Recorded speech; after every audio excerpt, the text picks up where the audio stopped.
Clinton. And welcome to Black Atlantic. We're a We're podcast. Is that my line? No, we do this we've done this every week for 3 weeks. You go. It's okay. We're a podcast, website, and media channel with the goal of bringing Canadian East Coast Black voices to the world. You can expect to hear from us every week with guests or open discussions exploring topics and perspectives from all over Atlantic Canada. So be sure to visit our website at blackatlantic.ca. And don't forget to search for Black Atlantic on all our socials. Our TikTok is still almost at 10K. We're so close. Thank you so much. Actually, before we get on, if you're on YouTube, make sure you hit that like and subscribe button. And thank you to the GoFundMe donations we've had so far this past month. It's helping us we're finally able to pay our first Black contributor. It's been helping us out. Money. So it's been really exciting. Thanks. How are you, Clinton? I'm great. I'm not great. I've had a really You're not good. 2 separate car issues. I broke my camera screen on my cell phone. But I am going to Toronto in a few days, so that's pretty exciting. How's Swap 2022? How's Swap? Annoying things. Yeah. So we are swapping houses next week. Hillary's coming out here. I'm going to Toronto, and it's going to be an interesting week. We're going to record a podcast in Toronto, and maybe you'll see us on different screens on our next episode. Who knows? Different backgrounds. Yeah. Yes. I'm excited to have you here. How are you? Also not so hot, but we're all of our moods are going to switch because of our guest. And I believe that, but I went to a conference. The conference was fine in terms of content, but it's always stressful. And it was weird being in Mississauga when I live in East York. I'm like, why am I an hour away from my cat to learn about community health centers? But it was really great to connect with people and meet my coworkers face to face for the first time ever, which was weird, but very fun. Very cool. Good. All right. I mentioned that we have a guest. This is a guest, yeah. I think we have this is, I think, our most prolific guest. No offense to any of the previous guests, but I'm super excited. We have on Tychon Carter-Newman, the winner of Big Brother Season 9, Big Brother Canada. That's crazy. How are you today? I'm actually great. I mean, my week's actually going pretty well. I'm doing. That's good. Don't stress. Tell us about your week. It's not going to make us feel any worse. I didn't want to say my day. That'll lift us up. That'll lift us up. Tell us about your good week. Yeah. It's been really good. I've just started getting back to work, starting creating more content, and I'm just getting back in the flow of working again. So it's felt really good to get back into somewhat of a routine, because prior to that, I was kind of just relaxing. So it's nice to get into the flow. As you should. I will say that we wanted to have you on for several reasons. Briefly, I will say that I ran into Amanda at an event, and I believe Amanda's title is sort of your manager, right? That's right. Yes. Yeah. So a lovely human being who I met at a networking event.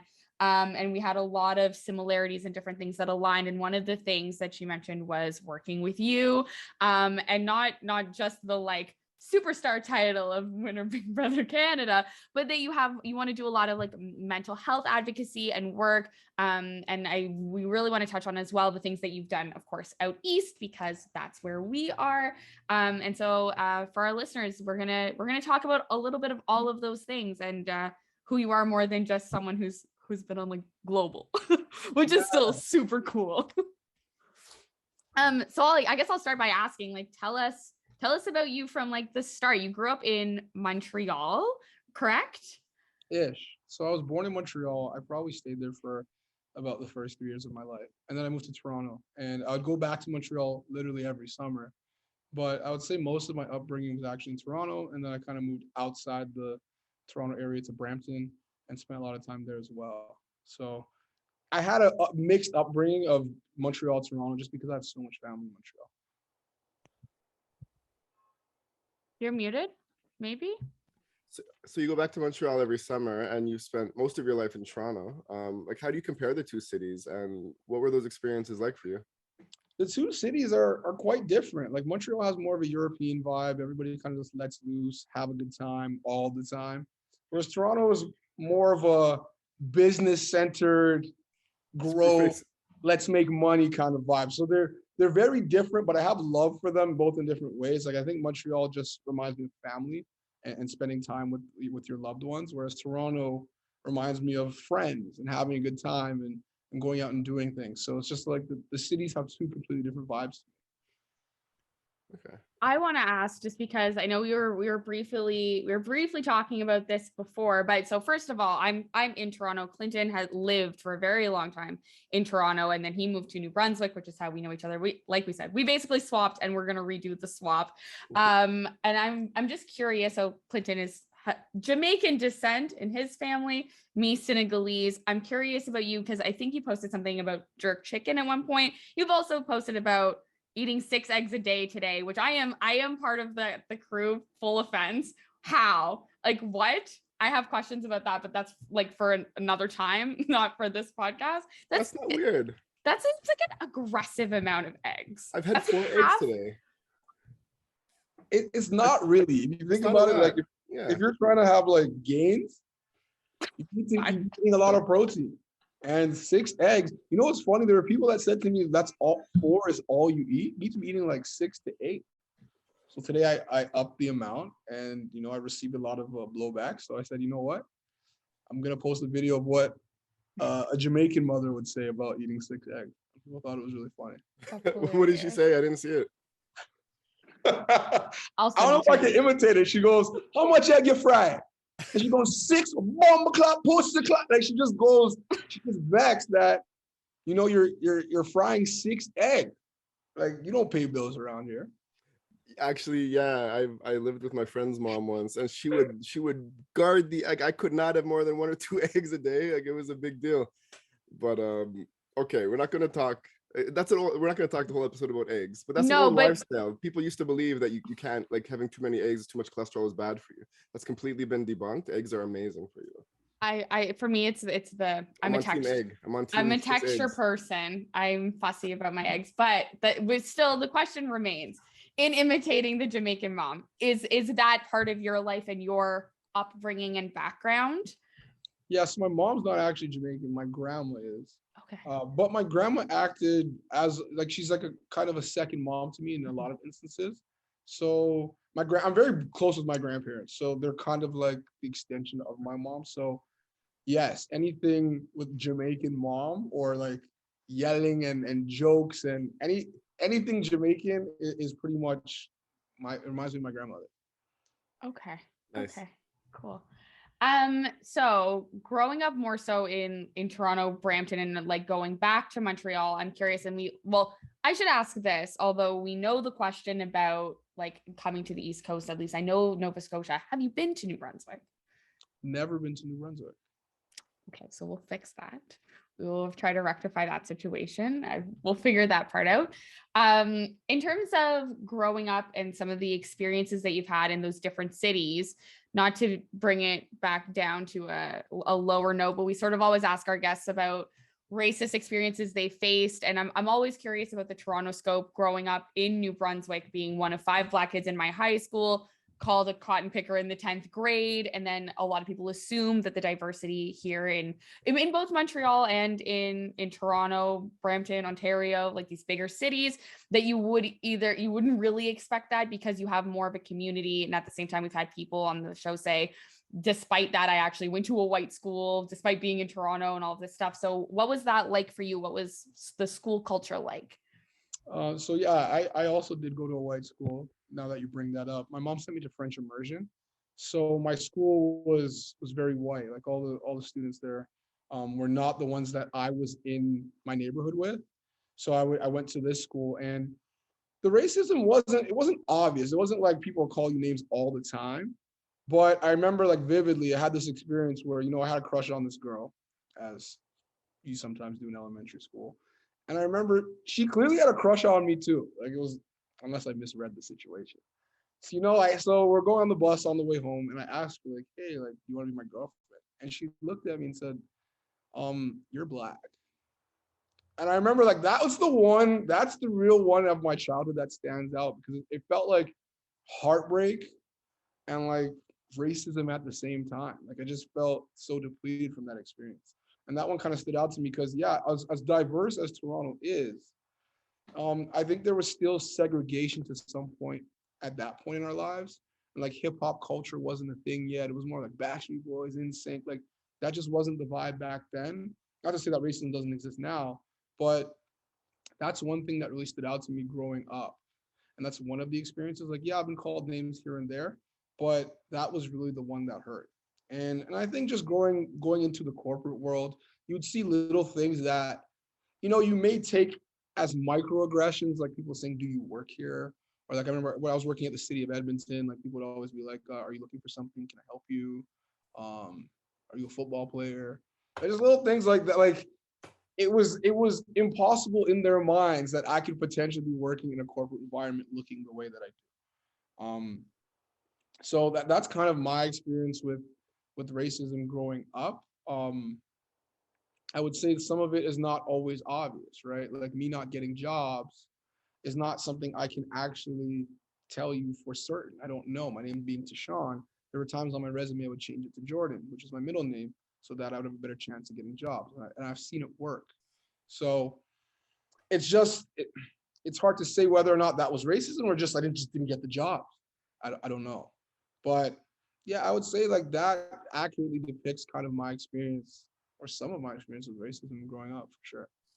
Canada certainly has a very refined form of racism that is very hard to pinpoint and identify, and just leaves you curious and wondering about the whys and why things went down the way they did. But thank you for sharing that. I mean, especially that childhood story. As a young person, not completely aware of the ways of the world, hurtful, shocking, confusing, all in one. That's wild. Can I ask a question just about that before you switch gears to something else, Clinton? I won't switch yet, but I was just going to say, like, Sure. Here on the podcast, we've actually stopped using the term like microaggressions, because to us, it's just aggression. It's just racism. If you look up the definition of microaggressions, it only actually pertains to people of color in most part, a dominant culture doing something to a minority culture. So yeah, thanks for sharing that.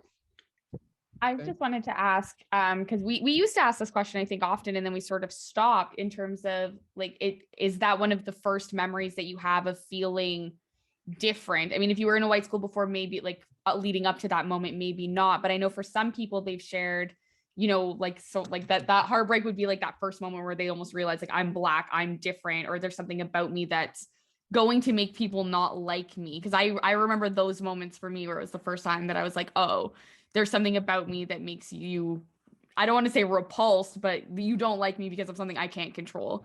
Was that one of those like first memories for you? Was it one of the first? I would say it's one of them. I remember even like there's another story I didn't even share that in grade 4, one of my teachers also said that she was scared of me.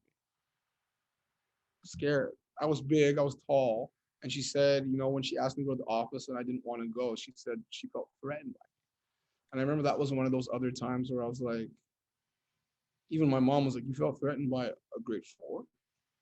Okay, that's wild. Grade 4, and I think that was kind of the start where I was like, okay, I'm not the same as these kids, right? And I think it wasn't even just that; it was the interaction, but then it was like my hair. My hair was different. All the talks were about mom and dad at home, mom and dad this, my mom and dad weren't together, and that seemed far fetched for everyone. But like with all the white families, it was mom and dad and the kids. It was like what you think of as a typical family. So I think there was a lot of different things that kind of shed light on how different I was than the rest of the group, for sure. That's awful.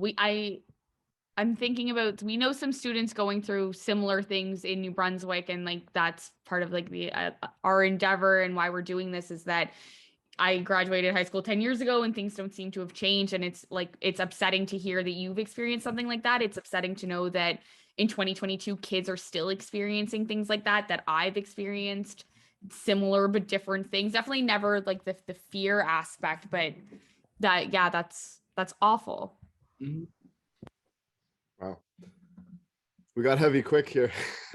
Let's take it back a bit. Like, let's talk about some exciting stuff. So, pre Big Brother, like what did you do, Tychon? Like, what were some of your goals? What were some of your dreams? I think you mentioned you worked in the corporate world, but what kind of goals and dreams did you have for yourself before Big Brother? before Big Brother, I wanted to do everything. I actually did everything. And I'll explain that in a second. I was an urban planner by trade. Like I went to school for economics and I graduated with a master's degree in urban planning. And then I went right into the field of planning, working for government of Alberta, the Edmonton Public School Board, the city of Edmonton, doing a lot of different community building kind of work, as you would say. But also, in addition to that, I was also very involved in the community as well. Like I was a college basketball referee. I worked at Foot Locker. I was a bartender. I was doing a little bit of modeling. I was running a summer camp. Like I was doing a lot of things all at once. And I would say my goal was to just continue to get better every year, just learn more, do more, and grow. But I wouldn't say like I knew for certain what I want to do. I loved community planning. I loved urban planning, but I didn't know if that corporate world was for me. There was just something about it that, again, felt like I didn't fit in fully, and that there was something about it that just wasn't, climbing that corporate ladder didn't seem that attractive to me, right? So it was a mix of, me being a career urban planner, but then doing so many things in the community on the side. Wow. You were doing a lot. A lot. I was, on Sundays, I would just sleep. You're on mute this time, Hillary.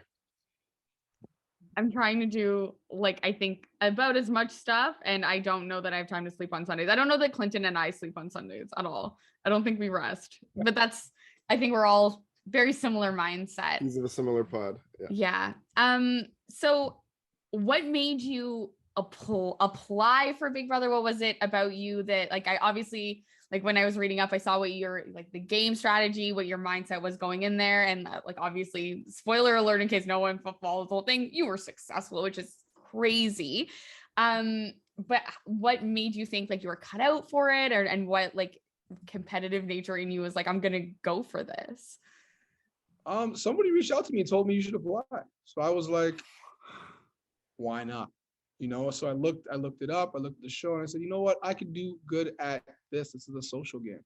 I didn't watch the show fully before, but I'm always up for a new experience, new challenge. So I applied, and I ended up getting on the show. And I kind of derived my strategy from watching the past seasons of the show, looking at past house guests. How did they win? What was their strategy? What works? What doesn't? I think I decided this is who I am. This is what will work for me. And I knew that I would have to be a good listener. I couldn't come off as a threat or aggressive or too strong or too physical, because that could work against me. I knew I couldn't be involved in any kind of romantic situation, because that would work against me in my life. It sometimes works against me in real life too. So I knew that there were certain behaviors that I would have to suppress, and certain things I would have to, like, there's certain weaknesses and strengths that I would have to display in order for me to, get to the end of the game. I'm like processing, because I'm the one who's seen every single season, and I've always wondered, it's interesting that you've never seen it, because I don't know if I would have.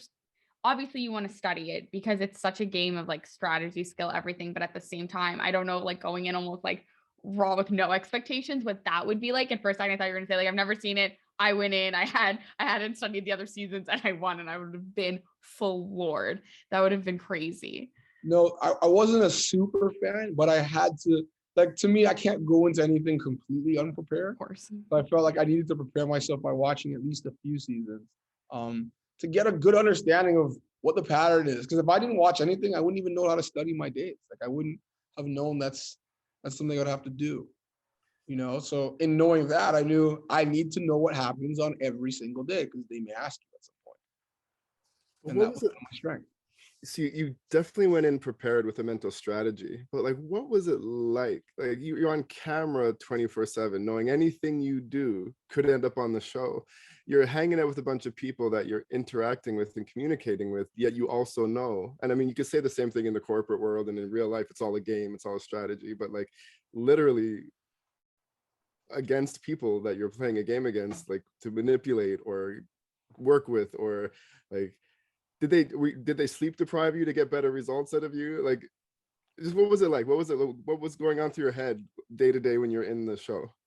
So, like, to the sleep deprivation comment, you actually don't know how long you sleep, because you don't know what time it is. ever. Ever? You don't know. They tell you to go to bed and then they wake you up, but you don't know what time wild. it is. That's I wild. forgot that there's not even clocks. There is the clock, but you don't know if they've changed it. We set it to what we think the time is. And then we go outside probably 2 times a week. So when we look at the sun, we'll be like, oh, it's probably morning right now. Maybe around 7:30. Okay, we set 7:30.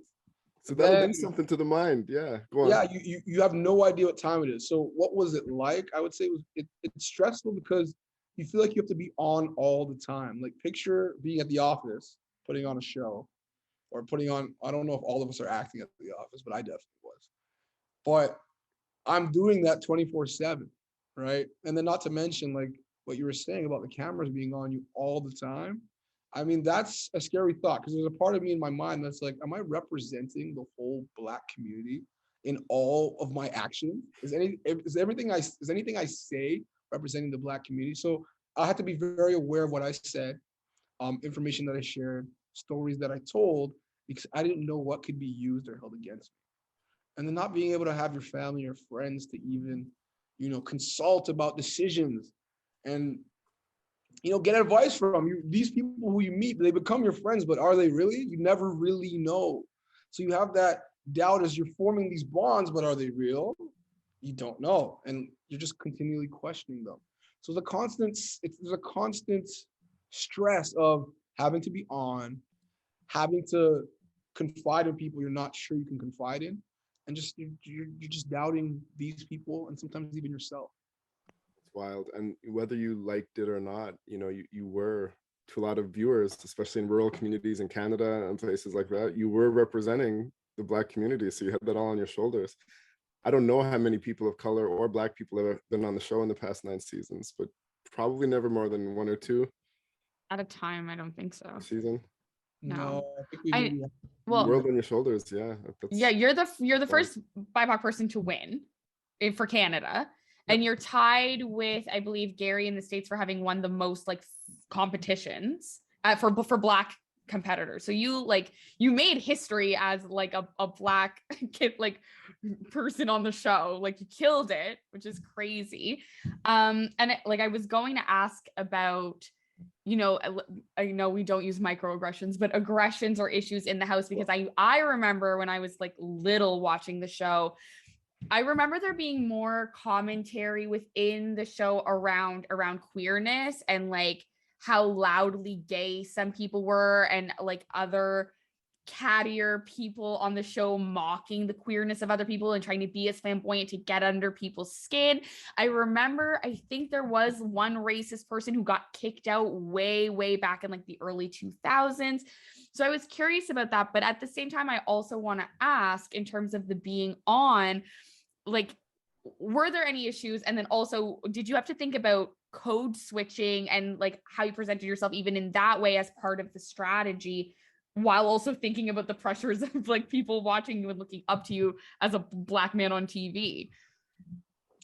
So in terms of the code switching, I don't think it was as big of a thing for me on this show. I mean, sometimes I guess during the interviews, per se, like diary room interviews and stuff like that, I don't think I would always speak in the manner that I would normally speak. But that's just interviews, you know what I mean? But in terms of, what the climate was like on the show, I would say that was the most diverse cast that they've ever had. And the cast they were just wonderful people in general. They were very accepting, they're very open. We had all kinds of different people representing different communities. We had people from the LGBTQ plus community. We had, people from the indigenous community. We had there was a lot of representation on the season. But to say that there were no aggressions all season, I think would be an overstatement. There were times, but I would say that during my time there as a house guest, I didn't really pay attention to them. I think they were more obvious to the audience and more obvious when I watched back and saw certain things people said. But in the moment, I didn't notice it. And there's probably 2 reasons for that. I think sometimes we normalize these aggressions so that they kind of just, sometimes they just fly by our head. Like I remember one time Beth said, Beth was one of the White House guests. She's a white girl. And she was laying with me and another Black guy. And she said, wow, my dad would hate this. and we laughed it off. But we didn't like in the moment. I didn't really think about it. Like I was just kind of like, yeah, our dad probably would hate this. Dad's probably racist. Whatever. That's not really my problem. But Twitter didn't like it. You know what I mean? Like it really went over my head. But when I think about something like that, like it's not okay that she said that, and it's not okay that her dad would hate that. You know, and it speaks to a larger issue there. But the good news is that I think after the show, from her experience or from her standpoint, I think she was educated about a lot of the things that she had said throughout the duration of the season, and had a chance to educate her followers and her community, which I think is the goal. You know what I mean? Like I didn't want it to turn into a mud war. I'd rather see people learn and want to learn from each other. You know what I mean? Of course, I think in all things, like even us, everything that we say, we want everything to be educational. We're never trying to destroy allyship or people who want to be allies. And of course, you're on camera all the time. People say things. I've been to a fashion event recently where someone was like, "Oh, I'm going to be like the filling in this Oreo for a photo op," and I was like, "Sir, my guy, you're going to get canceled right here at this event. I will be the one to cancel you." So people don't often have filters, and I'm sure it's really difficult. And we're going to move on to the education stuff and what you've done with that. But I wanted to point out very quickly, you're one of very few people who's also gone the whole show with no nominations to get kicked out. I just want to know how, like, you must have played, and I'm gonna have to like go back and watch now, because you must have played such an amazing social game to be liked so much that for weeks and weeks and weeks, not a single person was like, let's try to get this guy out, and actually had the confidence to put you on the chopping block. What was that like? First of all, what was that like for you in the house when you got to the last week and no one had done that? And also, what is that like for your confidence? Like, just that's game for one. Yeah, that's game. Crazy. It's a literal game. Yeah. There's two parts to that. I never envisioned myself being nominated. Like I never thought about going to jury, and it never crossed my mind. I didn't think about packing my bags. I was just like, at the end, once I was near the end game, I'm like, I'm gonna win. And I'll also say that I don't think it was because everybody loved me the most. I think it's because they disliked me the least out of the people who they wanted to get rid of. So it's not that they loved me. There were just other people they would rather have gotten rid of. And I made sure that I was the one that they disliked the least out of the people they disliked. Because the house is always in sides, right? So when another side wins power, you got to make sure that, you know, you're the last on their list. And I think that was just the last on the list. And they never got around to it. And then once I was on top of the list, I started winning. And then they couldn't get rid of me when I started winning. And then that's how kind of the cards fell at the end. That's crazy to me though, just because some people are last on the list and then they're easy to get rid of. They become an easy target. It's not disrupting the house by getting rid of that person because they're a floater and they've done nothing. I've seen that I'm baffled. That's so cool. Yeah, it was one of those things where I won when I had to. Any time that I needed to, I did. And it really just happened that way. Oh, well, congratulations. The stars just aligned. Wild. Yeah, that just sounds like insane charisma to me. Like my interest is insanely peaked. Like we don't even mess with cable in this household, but I'm gonna find all those episodes and I gotta get into it. I gotta watch it now, Tychon. You can stream you can stream them while you're here in Toronto with someone who has like all the high-speed internet. He's on a farm. He's like out in the middle of nowhere. So we're gonna get him hooked up in Toronto. Yeah. Let's move on. As exciting as this all has been, let's move on to like important other exciting stuff. So since then you've done some public speaking which led you out east. Can you tell our listeners what you've been speaking about and how that started, and also why Nova Scotia? So a couple things. So Nova Scotia was actually through a random connection through someone I met through Big Brother on Instagram. His name was Junior Moaku, and he's with the Save Me Save We. He has the Save Me Save We program, and he reached out to me and said, "Would you be interested in doing public speaking out here in Nova Scotia?" And I said, "Of course." And where that platform kind of came from for me for public speaking in general was after winning Big Brother. I think there's a period where I felt a sense of emptiness and a sense of what's next and what do I do with this. And there's a couple of things to that. There was the whole mental health aspect to me is like, I don't feel fulfilled. And what I learned from that experience is that external validation will not fill you internally. And what that also told me is that if I'm feeling this way and people are assuming I'm on the highest point of my life, what are other everyday people going through? And that kind of showed me that there's something that I need to use my platform to do something. And I think it's about to address these things. Like throughout my life, I've lived with depression and anxiety. And I think it's important to bring awareness to that, especially in the world we're in. We're mid-pandemic. Like I think there was people needed a real light in their lives, and I wanted to be that, right? And I love teaching, I love inspiring, and I thought that was a good fit for me. In addition to that, just overcoming adversity. I feel like throughout my life, I've had a lot of different struggles and I've faced adversity. So what can I use from those struggles to tell a story? And then the importance of diversity and inclusion. I think my season of Big Brother showed you that when you have more diversity, there's a better chance of success for others than just the white man. And I think because there was so much diversity on my season, I actually believed I could win. When I looked around the room, I saw other people that looked like me and said, wow, one of us can actually win this. And I think there's power in that. And I think Big Brother is a microcosm of real life. And I think that kind of mentality or that kind of situation can be applied to any setting. So these are things I figured that are important to speak on and important to stand for. And I really want to stand for them. And I've always loved speaking. So I just thought it was a good fit. So when Junior brought me to Nova Scotia, it was the perfect fit. He talks about mental health. I talked about overcoming adversity. And we paired really nicely in having those discussions. And he's also another young Black man. And I thought, what a more powerful image than having two Black men talk about mental health and overcoming adversity in a world like we're in today. That's huge. It's very important, and it's good to see, people win a show like this and then take that like moment of fame and turn it into philanthropy and turn it back into good work and put it back into the community.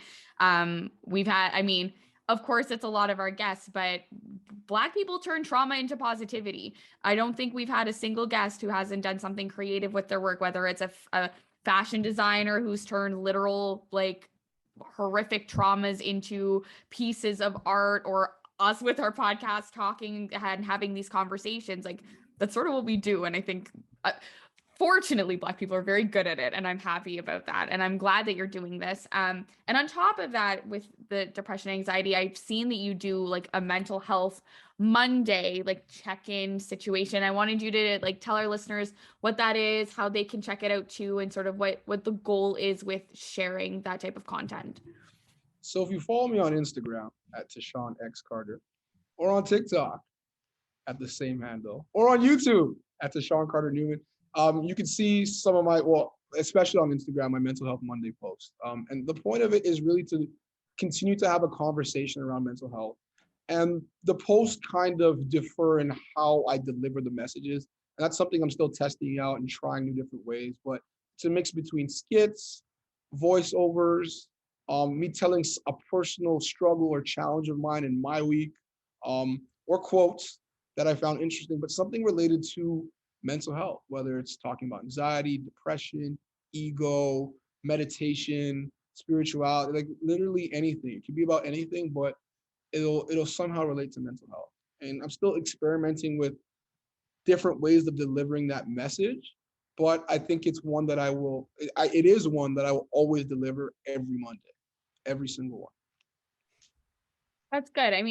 There's a couple other people who I plan and hope to connect you with who do Monday mental health check-ins as well. And it's huge. It's important when you have a community and you're trying to build that, right, that you check in on them. And like you described, being at what some would consider the highest of highs and still feeling like, okay, now what? I've spent all this time doing this amazing stuff and being fulfilled and constantly stimulated by other human beings. And now what do I do with my time and my energy and myself? It's really important that someone like you in this position talk about those things. I think that's huge and very important work. So everyone, we'll get you to relist all your handles at the end, but I think people should follow along, comment, and be part of the discussion. Thank We've you. been asking you questions this whole time. Is there more about, listeners out here in Atlanta, Canada, that you want them to know about you? Are there specific topics you'd like to speak on, or other things that are very important to you? Um, I don't think that there's anything specific that that we haven't covered in terms of just me personally. Like I think we talked a great bit about my story and how a lot of things came to be and how Big Brother changed my life and what I've done since. And I think, yeah, like I aspire to inspire, and that's really something I live by.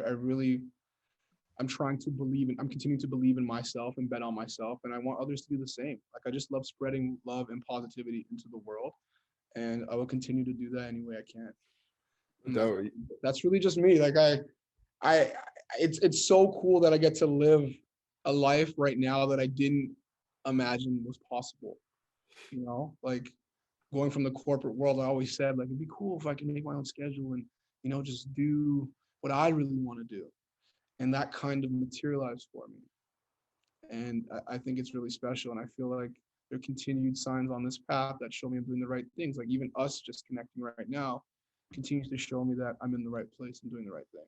And I want to thank you for having me too. Like the work that you both do is so special. You're allowing people to have voices and amplify their message. And there's something so special in that. So thank you for that.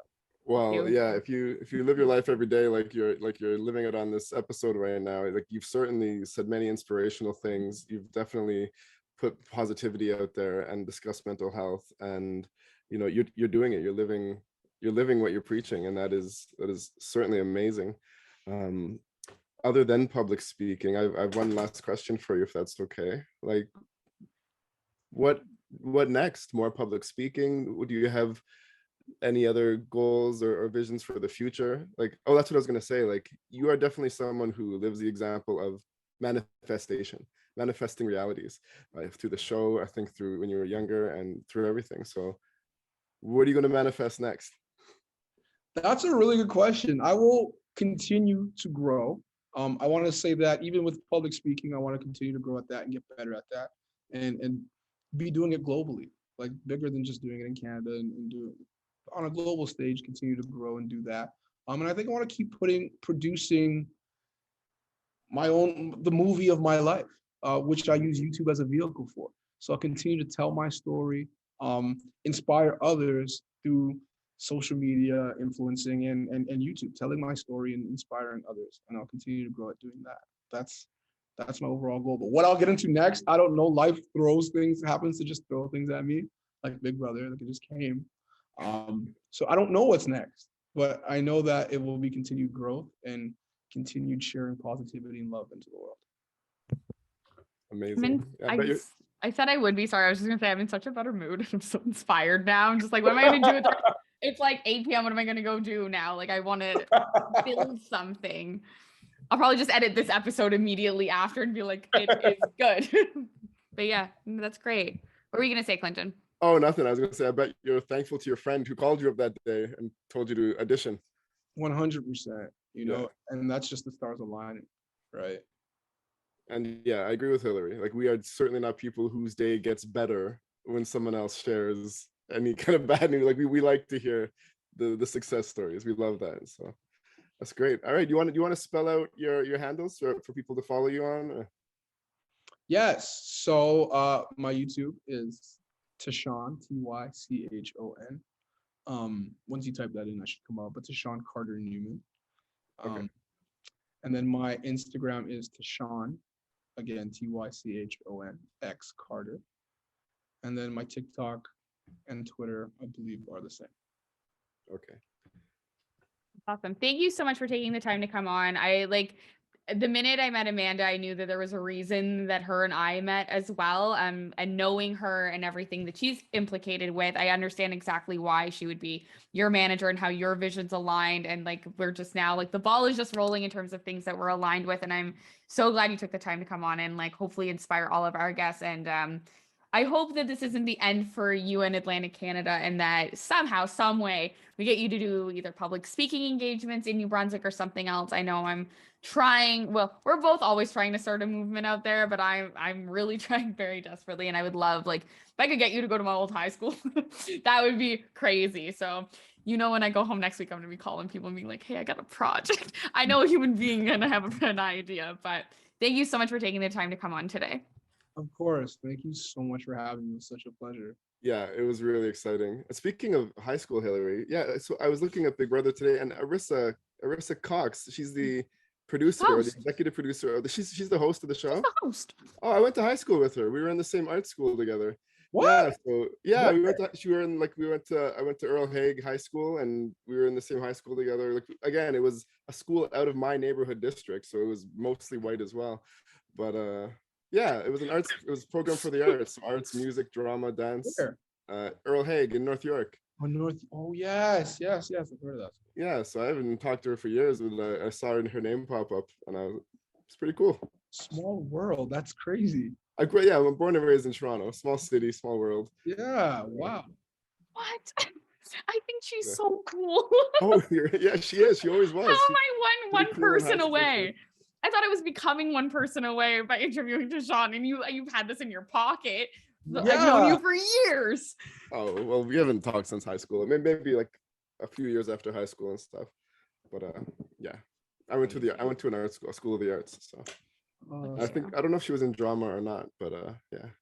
Makes sense. Pretty neat. Just a little tidbit to end the show off with. Cool. Tychon, this is an amazing episode. Yeah. Our listeners are gonna love it. Thank you so much. Thank you. And best of luck with everything you do. I know you're going to do amazing things next. You both too. Thank you. So Clinton Davis, Cropberry on Instagram. Donate to the GoFundMe. Follow everyone's YouTube that was mentioned and everyone's TikTok that was mentioned. How many followers do you have On TikTok? Sorry. On TikTok, about 10. Total? 10,000. Okay. So you're It's been where total, we're like, at. 10 people. You meant 10,000. I mean, that would be Come okay, on. I was like, you started yesterday? Okay, well then, if all of our followers can get us to 10K, so we're both at the same level for like a minute before you inevitably surpass us, that'd be dope. Thanks to our listeners in advance. Follow both of us at the same time. Exactly. Awesome. Thanks so much. All right. Thank you. Bye.